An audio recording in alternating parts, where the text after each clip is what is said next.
जी, जी। देखिए पास्टर साहब, आप खुद एक अपोस्टोलिक मिनिस्ट्री कर रहे हैं और अभी बीते समय से हमारे ऑफिस के अंदर बहुत सारे फ़ोन कॉल्स आए, हमारे जो व्यूअर्स हैं उन्होंने एक प्रश्न जो है वो बार-बार मुझसे पूछने का प्रयास किया, लेकिन मैंने उस प्रश्न का उत्तर जो है वो प्रदान नहीं किया अपने व्यूअर्स को। लेकिन क्योंकि आप अनुभव में बड़े हैं और आप एक अपोस्टोलिक मिनिस्ट्री चलाते हैं, तो वो प्रश्न जो है मैं चाहूँगा उसका उत्तर आप ही के द्वारा अगर व्यूअर्स को मिले तो वो ज़्यादा बेहतर होगा। और प्रश्न ये है, जो बहुत सारे व्यूअर्स ने हमसे पूछा, ऑफिस के अंदर भी बहुत सारे फ़ोन कॉल्स आए, ईमेल्स हमारे पास आए।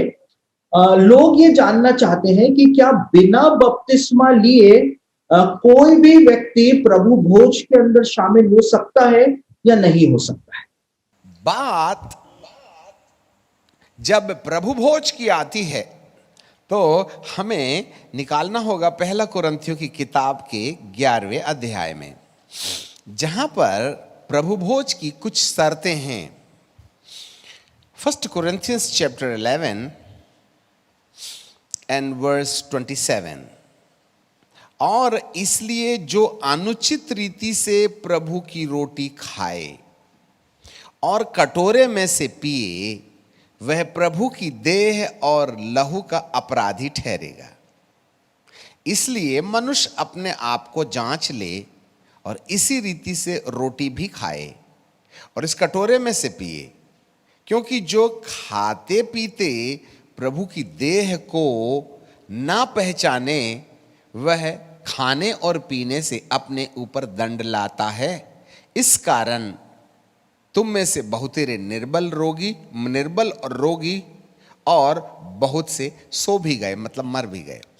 आपको मालूम होवे, प्रभु भोज, होली कम्युनियन कोई सामाजिक संस्कार नहीं है, वरन यह वह आईना है जो माह में, सप्ताह में एक बार प्रभु यीशु मसीह की मृत्यु और उसके जी उठने की सत्यता को हम याद करते हैं। और उसने रोटी ली और कटोरा रोटी ली और कहा, यह मेरी देह है जो तुम्हारे लिए तोड़ी जाती है, और तुम इस रोटी के खाने से एक दूसरे को मृत्यु का प्रचार करते हो। तो मृत्यु का प्रचार हम दूसरों को नहीं करते हैं, मृत्यु का प्रचार यहां हम स्वयं को करते हैं। तो मैं जानता हूं इस मामले में कि बीते सप्ताह, बीते माह मैंने कौन कौन सी गलती की। आप जब कभी भी नहा के बाहर आते हैं ना, तो आईने के सामने अपने बालों को, बटन को, बराबर कपड़ा ठीक वगैरह है कि नहीं देखते हैं। वैसे ही सप्ताह में या माह में एक बार जब कभी आपके सामने टेबल रखी जाती है, उस समय आपके सामने एक आईना रखा जाता है कि आप पूरे माह की उन तमाम गलतियों को याद करें, और यदि कोई गलती हुई है तो क्षमा मांग लें, पश्चाताप करें। तब जाकर के हम उस रोटी में भागीदार हों और कहें, ये सजा जो तेरे ऊपर है मेरे इस काम के लिए है, इसलिए प्रभु तू मुझे क्षमा कर। अब रुक जाइए थोड़ा सा। यह दशा कब संभव है? कब एक व्यक्ति को अपनी गलतियों का रियलाइजेशन होता है? कब मैं सोचता हूं कि आज मैं मर गया। यदि आप बपतिस्मा की कहानी, दो प्रकार के बपतिस्मा हैं। एक बपतिस्मा तो बचपन में ही ले लिया जाता है, और एक बपतिस्मा है जब एक व्यक्ति को अपनी गलतियों का एहसास हो जावे और उस गलतियों की सजा की जानकारी मिल जाए, नंबर 2। और नंबर 3, जब उस गलतियों की सजा से मुक्ति पाने का माना जाए। नंबर 4, जब आपको यह जानकारी हो जाए कि मुझे पापों की क्षमा की आवश्यकता इसलिए है क्योंकि इस गलती की सजा जो मेरे नाम पर है उससे मुझे मुक्ति पाना है, तो कौन मुक्ति दे सकता है? तो चौथे हिस्से में हमें यीशु की पवित्रता की सच्चाई समझनी चाहिए।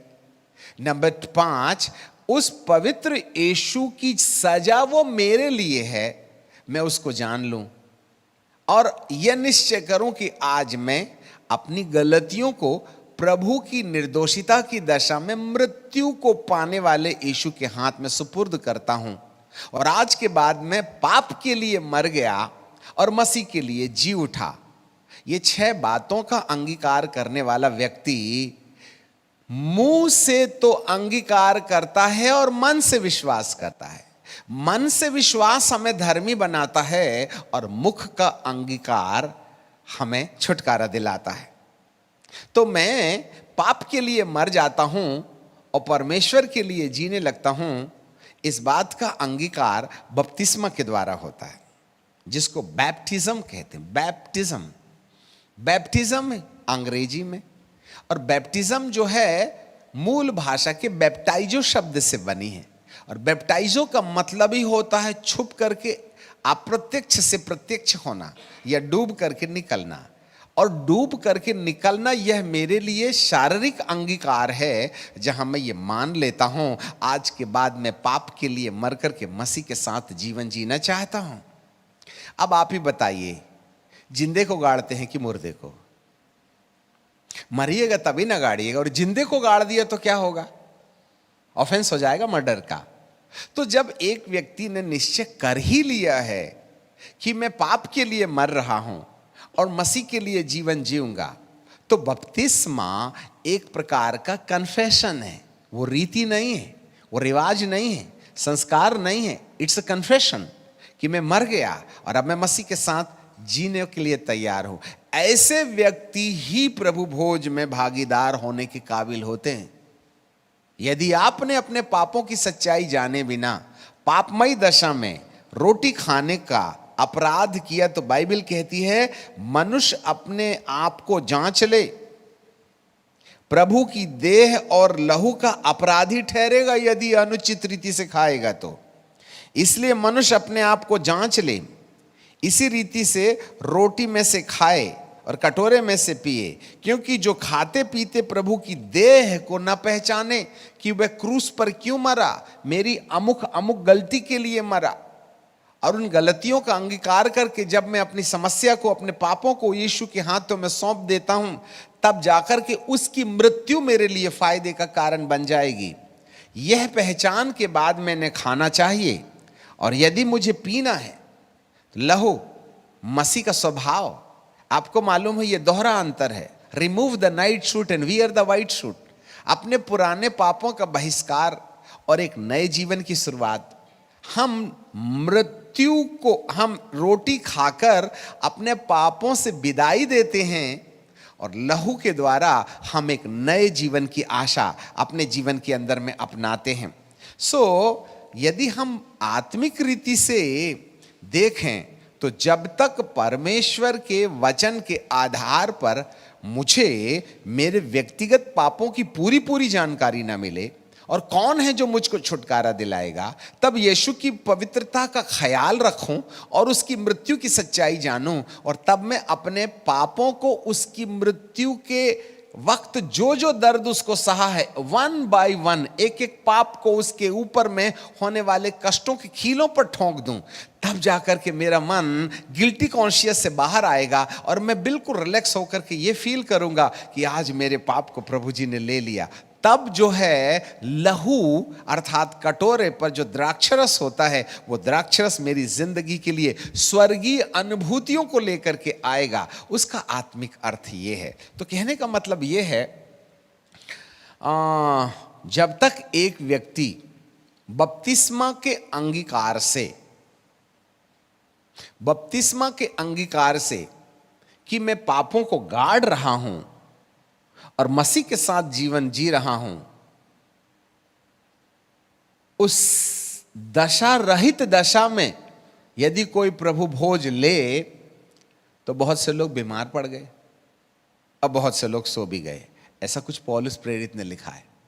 बपतिस्मा के बाद ही प्रभु भोज की सत्यता, और बपतिस्मा लेने से भी काम नहीं बनेगा। वहां हमें आत्मिकता के साथ इस बात की सच्चाई को समझना पड़ेगा जो बपतिस्मा के पीछे छुपी हुई है। जल के स्नान से पवित्र करके शुद्ध बना।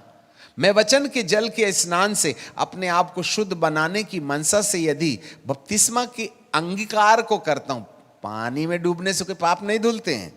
वचन के अंदर डूबना है और वचन के अनुसार चलने की जिंदगी शुरू करनी है, तब प्रभु भोज हमारे लिए आशीर्वाद का कारण बन सकती है।